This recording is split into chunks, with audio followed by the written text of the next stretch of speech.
Hello there, it's Martin here from Man of Yorke. Long time no see. So, I bet some of you have been thinking that I've completely disappeared and never am going to come back.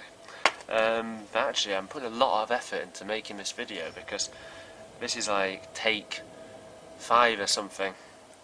It's not because of lack of experience now through lack of making videos, it's more to do with the fact that my camera just keeps on saying you have not enough memory, so I've now deleted nearly everything on my camera to just try to make this video.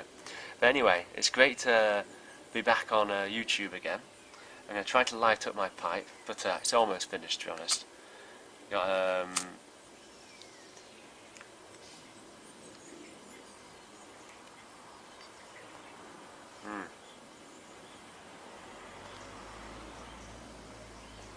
So, I was smoking today my Dawn Mist 1780s clay pipe. I like to call it the Barnaby Rudge pipe though, because I started smoking this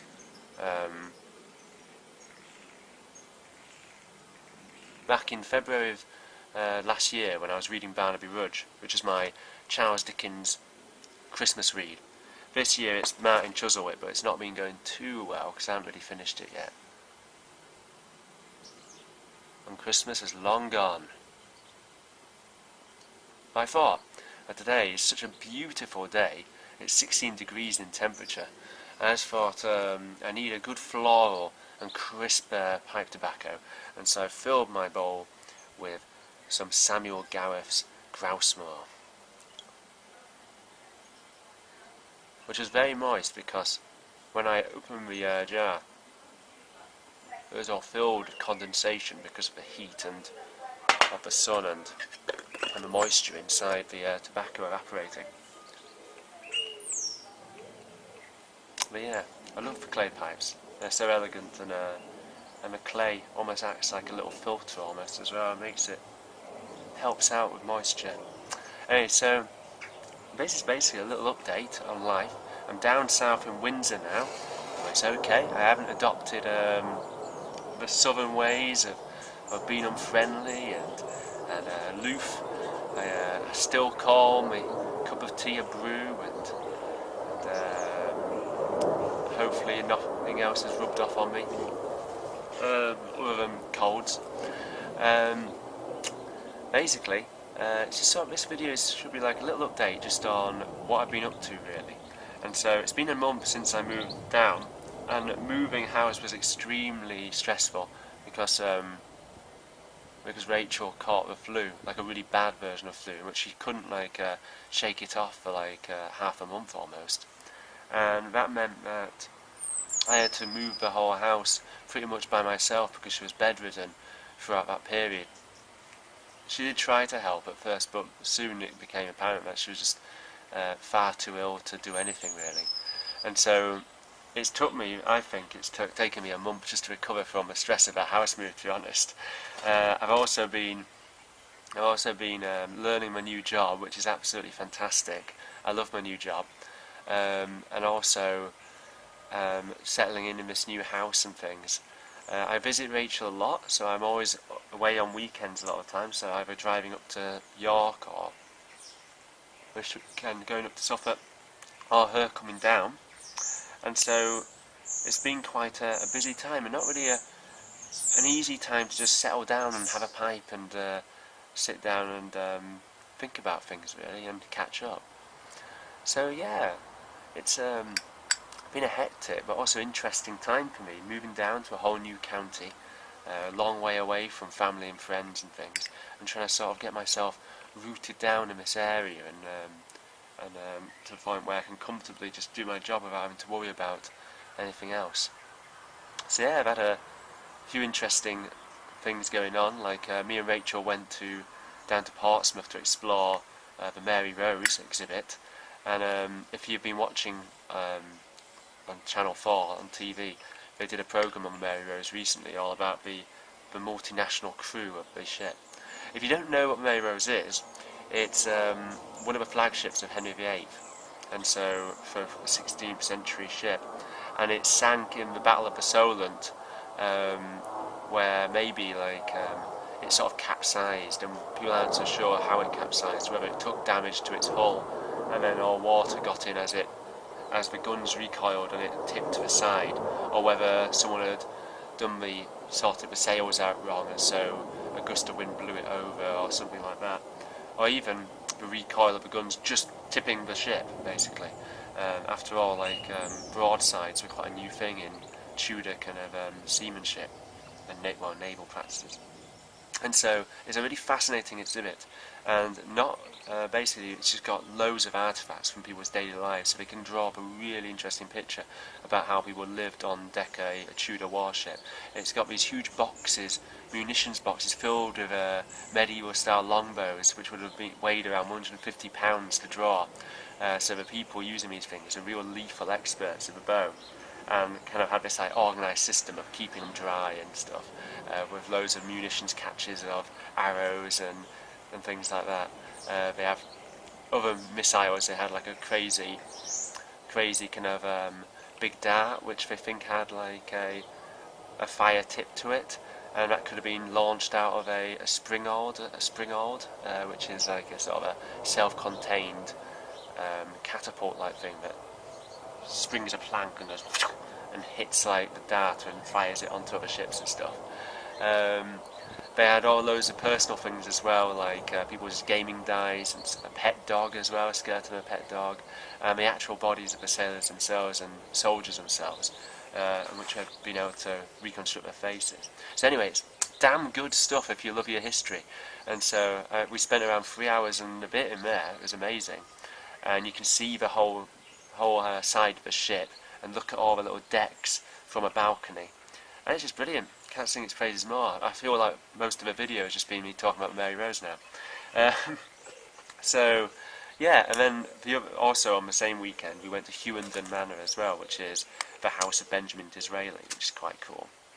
And I thought that I'll put at the end of these kind of update videos and things, hopefully I can show you some stock footage of places I've been to and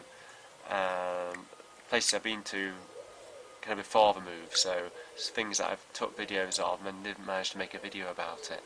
So I thought that at the end of this video I'll put some footage of Burnmoor Stone Circles, which are some stone circles up in Eskdale in Cumbria, which are very kind of, they're not like the most impressive stone circles like the one you'd see like Stonehenge or Avebury or any of those really highly famous ones, but they're just little later Neolithic stone circles which would have been up on the uplands of the hills up in the Lake District. But then as like the temperature rose and you had a bit of climate change during that kind of period going on from into the Neolithic into the Bronze Age and things, people kind of abandoned those areas up on the uplands and didn't live up in high places anymore because it was too cold and barren. You couldn't grow anything up there, so they all moved down into valleys and things, you see, which is where people live now in the Lake District. So they're like a last remnant of an ancient time, and it's quite an interesting place to go to. And so I'll leave that footage at the end for you to look at. Other than that, other than like a slight sniffle, which is pretty much in every like few weeks you get like a cold in England if you're alien into a country, like it just rains and suddenly it rains and it becomes warm and it rains and suddenly becomes warm and your body's immune system just can't cope with it. At least mine can't anyway. But other than a slight sniffle, pretty well. Still doing my running and things. Having a few bowls of the old pipe of tobacco now and again. And I was enjoying my tea as well. So I'll try to keep you all updated. I need to do my book videos. I'm currently reading The Last Temptation of Christ, which is quite a heavy read, but it's good for Lent. I'm actually a vegetarian for Lent this year. I've taken it quite seriously. I decided to give up meat, and not fish though, just meat, like land meat, as a friend of mine called it. Yeah, animals that live on the land. And so, somehow I've been doing quite well with that, because I'm a massive carnivore. I just eat meat in every single meal I have, and so for some reason I missed it. It's really weird. I actually took a recipe from Ned Mudd's channel. If you ever watched him, Ned Mudd, who's a friend of Under the Oak Tree, Joshua in the Woods. Anyway, I'm going to see if I've got a bit more of this tobacco to finish, and I'm going to relax and enjoy this impromptu, beautiful weather. Spring is coming. So, yeah, it was lovely catching up. Hopefully I'll get another video out soon, and I hope you enjoy the footage of Burnmoor Stone Circle. Have a good one. See you in a bit.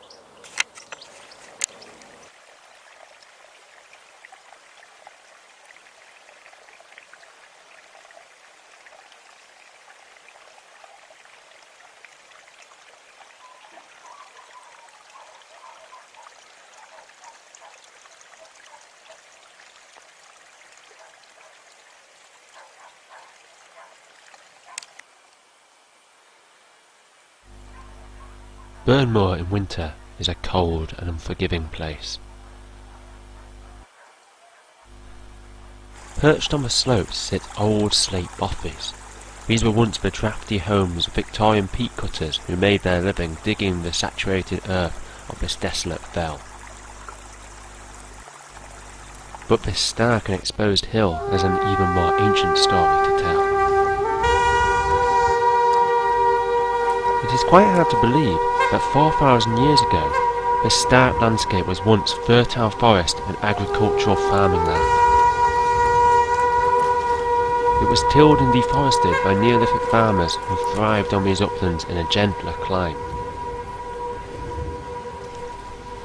Now the uplands are deserted, but the prehistoric farmers left their monuments, our last link with the far-flung past.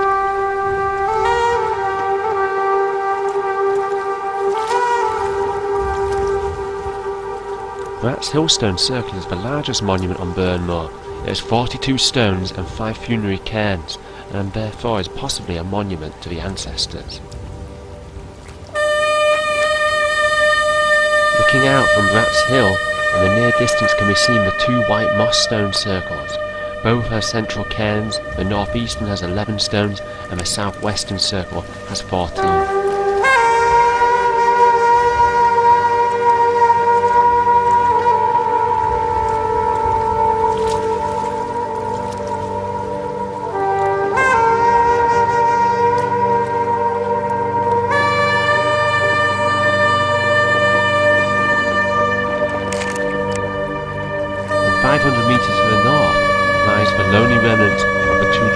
Stone circles.